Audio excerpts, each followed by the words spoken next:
You know, by the time Ford got to the 71 to 73 Mustang body style, they really got things right when it comes to a few things up in front of the car.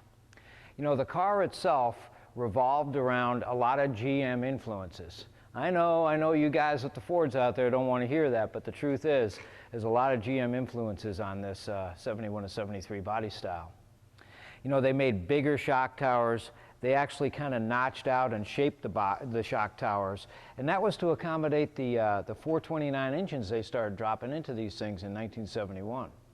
You know, by 1969 and 1970, when these 71 and 73 Mustangs were actually on the design table being designed, the horsepower war was in full rage. I mean, it was going bananas. They were taking full-size engines out of Lincolns and dropping them into these Mustangs.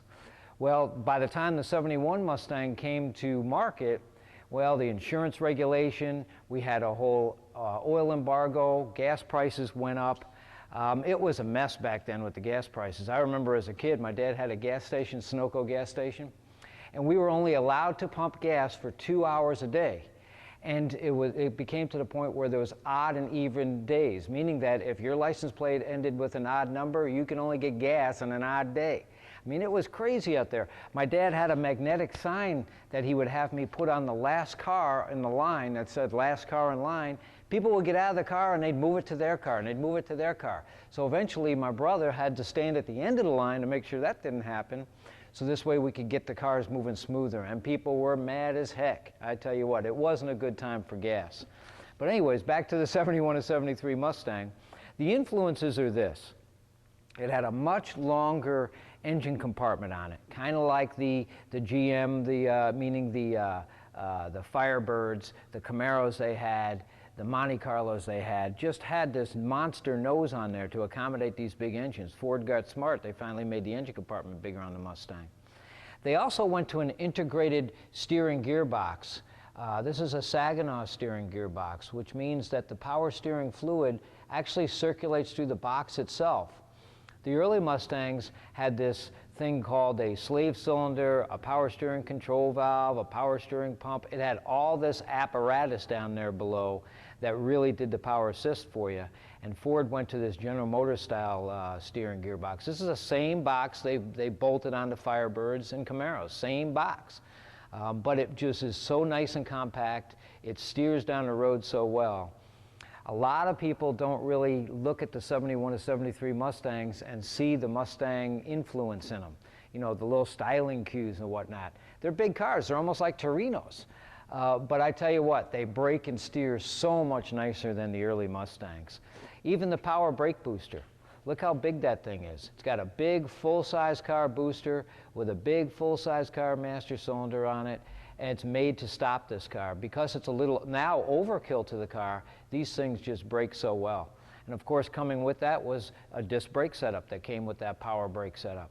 So it was a really good setup. If you look at this early Mustang here, this 68 Mustang, which is pretty much the same as the 65 and 66s.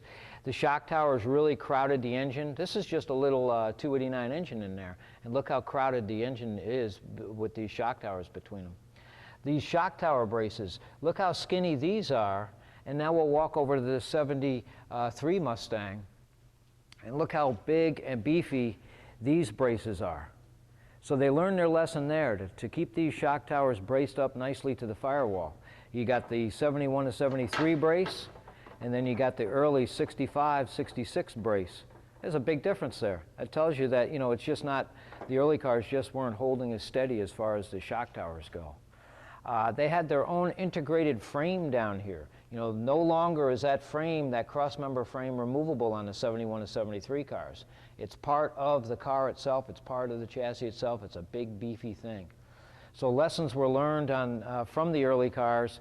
There was a gentleman named Bunky Knutson that came from General Motors, that was hired onto Ford Motor Company, and that's where a lot of these influences came from for the GM cars over to the 71 and 73 Mustangs. If you look at the dash of a 71 and 73 Mustang, the way it slopes down and the way the gauges are. It really echoes the Camaro, the Firebird, and even the Corvette kind of a dash. So they really did have the influences of General Motors, and I tell you what, you know, General Motors does have a few things right, unfortunately, out there for you hardcore Ford guys. I know you don't want to hear that, but they really did have a few things right. So stay tuned for my next segment. It's coming up. It's going to be a great one.